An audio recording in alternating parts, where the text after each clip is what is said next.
G'day, it's Phil here. Welcome back to my channel. Today we're going to be looking through $2 coins again, looking for commemorative coins, rare coins, and coins worth more than face value. Again, we have my $2 collection books here, both of them, already partly filled with the commemorative coins that we found so far.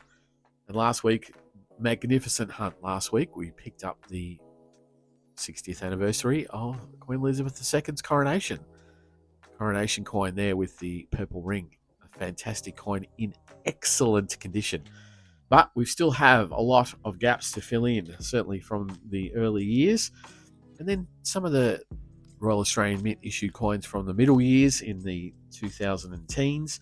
We have a lot of coins since 2020, but we have still got some gaps, both in the first folder and the second folder. We've got some new coins that have come out this year. We don't have all of those yet. Last week we picked up the Wallabies coin. We need to find the Wallaroos coin, the 30th anniversary of the Torres Strait Islander flag, and the Women's Weekly birthday cake $2 coloured coin. But let's get into our coins that we've got today, see if we can find anything else to fill into the book, or at least keep in the wider collection. Here we have the standard $2 coin design. That's the Aboriginal Elder. And we'll be looking through all of those coins, front and back, looking for the years of low mintage. Oh, there we go. 2011. This is the 2012, though. This is the Gold Poppy, the Remembrance Gold Poppy. 2012, the year that was also had the Red Poppy.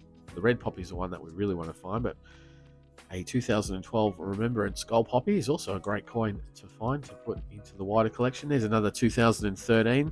Could be a coronation again, but not to be. Being too lucky to get two coronations in 2 weeks, that's for sure. But I'll also be looking out for coins that have errors on them. The low mintage I said was 2011. There's a 1991 Aboriginal Elder that was not issued into circulation. That'd be a nice coin to find. Maybe some upgrades of our current coins, but certainly some of the ones that we don't yet have in the collection. There's a 2019, and I need the police coin from 2019, so that'd be nice. And the repatriation coin, the armistice coin, lots of coins that I still need to find for the wider collection. But we'll see how we go with today's coin rolls. I got $500 worth of $2 coins in $50 rolls.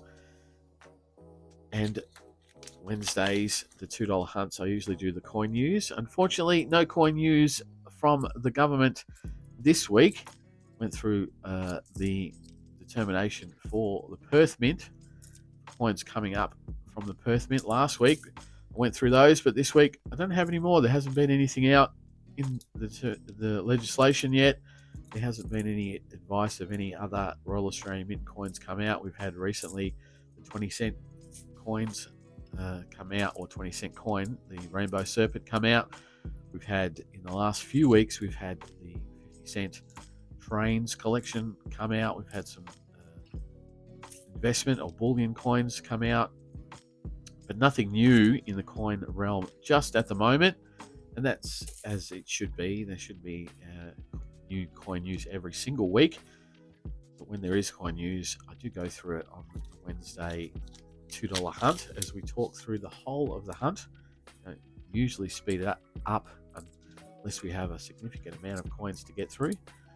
But this week we're just going to go through the coins, looking for the errors, for any planchet errors, any die chips, any rotation errors realistically, although there are no known widespread rotation errors in any of the $2 years, so harder to find any really good manufacturing errors. Finding another honeybee that I've got in the book is particularly poor quality, but we'll have to see how we go with this week's hunt. I won't be too disappointed if we don't go so great, because last week was such a good hunt and we put 2 coins into the book. But it's possible that we could get the Women's Weekly birthday cake coin, and we could get another Wallaroos coin, another coin from 2025. There's a 2024 coin, but it's just a Aboriginal elder. So we'll see what we can find today. I think I did see one coin that had an ender. It was an obverse, but it had the $2 denomination on it. So I think that is a coin that will have some color. So we should have at least one other coin other than the gold poppy. I'll have to go through all of the rolls to find if there's anything we can keep for the book, or indeed for the wider collection. So we'll just talk through what we're currently seeing. And at the moment, other than that gold poppy on the table, not much to show for our hunt. But we're only 4 rolls in, so we're on our 5th roll now. We'll see what we can find. As I say, it'd be nice to pick up some of those mid-teen year Royal Australian Mint commemorative coins, ones that I don't see very often. Another one that I don't see very often is the 75th anniversary of the peacekeeping. Oh, it's another gold poppy. Look at that. Not in bad nick. Another 2012 gold poppy. So we've got 2 of those for today. That's fantastic. There's a 2015. That could be the Anzac Cove, but it's just an Aboriginal elder. Wouldn't mind another Anzac Cove. It's very hard to find that last book. Last one I think we had out of that. Some coins are very, very hard for me to find here in Melbourne. Other states can find them quite easily. At the moment, or certainly this year, 2025, the police coins have been very, very hard to find in Melbourne, but they've been turning up in Tasmania quite a bit. If you're watching other noodlers around Australia, Tassie Coin Hunter down in Tassie definitely has a better time at finding some of those police coins, and the Eternal Flame coin. But we continue to turn the coins and see if we can find. There's a 2011. Yeah, 2011. That's the lowest minted circulating Aboriginal elder. So that'll go down on the table on the other side of the row there. That's what it takes to go through and find the full collection of circulating coloured and commemorative coins. You've got to turn a lot of coins. I find that sometimes in previous books I've been able to get coins from other parts of the country in roll form and get a bit of a better chance of finding those coloured and commemorative coins out of circulation. This is my 3rd book, so we've had 2 books where we found everything bar the red poppy. I've never found a red poppy in circulation. So that's my holy grail. Always out for those coloured and commemorative coins. Keep turning those coins until we fill the book up. Get further and deeper into the hunt, we might have to think about what we're going to do for the red poppy for this book. The very first book, I started up a red poppy fund, which was using all the added value for the coins worth more than face value, using that extra money or the extra value from those coins to save up, buy a red poppy, which is what I did for my first book. The second book had a red poppy gifted to me through a very, very generous viewer at the start of that book.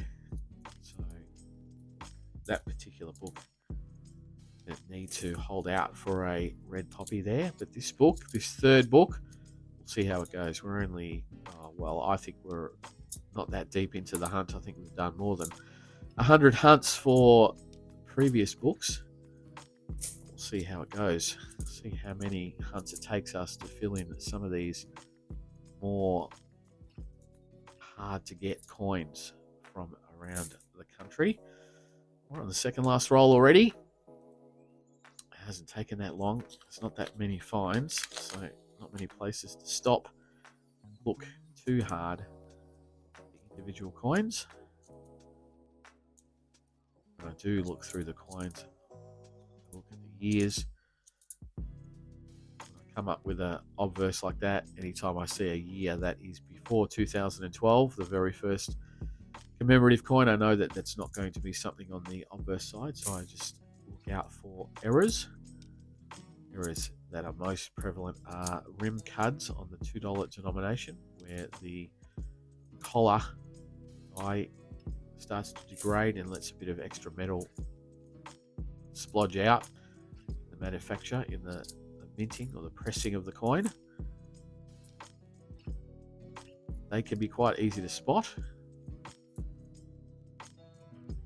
Still have to look out for them, and any die chip errors or planchet errors where the metal of the original planchet has fatigued and starts to split. Planchet error. But we're on the last roll. Hopefully we can have a little bit of last roll luck, and I think there we go. For some reason I've picked randomly the coin with the ender, the Charles there. It has King Charles III. It's 2024 dated, but it has the $2 denomination, which the Aboriginal Elder doesn't have on it. So we'll swip it over. Yep. And as I thought, it's an Olympic coin, 2024 Australian Olympic team. This is the Oz. So commemorating or issued in conjunction with Woolworths shopping store in a corporate program. That is the Paris Olympics, one of the three Australian Olympic team coins, and there was a fourth Paralympic coin as well. So we have a bit of last roll luck just by happenstance that I've picked that one as the ender on the last roll. So hopefully we get something else out of this roll as well. Though with the recent ratio of commemorative coins to rolls, it's not necessarily a given that we're going to get a second coloured or commemorative coin. And there we go. We are done with that roll, and there is nothing else other than that. So the only coloured coin is a corporate program coin, the Australian Olympic team for 2024, the Oz, King Charles III's effigy on it there. Picked up two of the very first commemorative $2 coins, the gold poppy, the Remembrance gold poppy from 2012. So not bad at that, picking up those. They are a little bit higher minted than other commemorative coins. Then the lowest, realistically, the lowest minted coin of all the Aboriginal Elders, the 2011 Aboriginal Elder. We also picked one of those up for the wider collection. But that's it for today's hunt. Nothing particularly spectacular, but as I said, last week's hunt sort of makes up for it for a few weeks, so I'm pretty happy with that. We'll see how we go next week. But if you enjoy what I do, please think about subscribing to the channel. Leave a comment down below if you're finding some of the coins that I'm not finding here in Melbourne, in your part of the Australia, the country. Let me know where you are and what you're finding. But otherwise, I will be back for more noodling in a few days. So I'll see you then. Bye.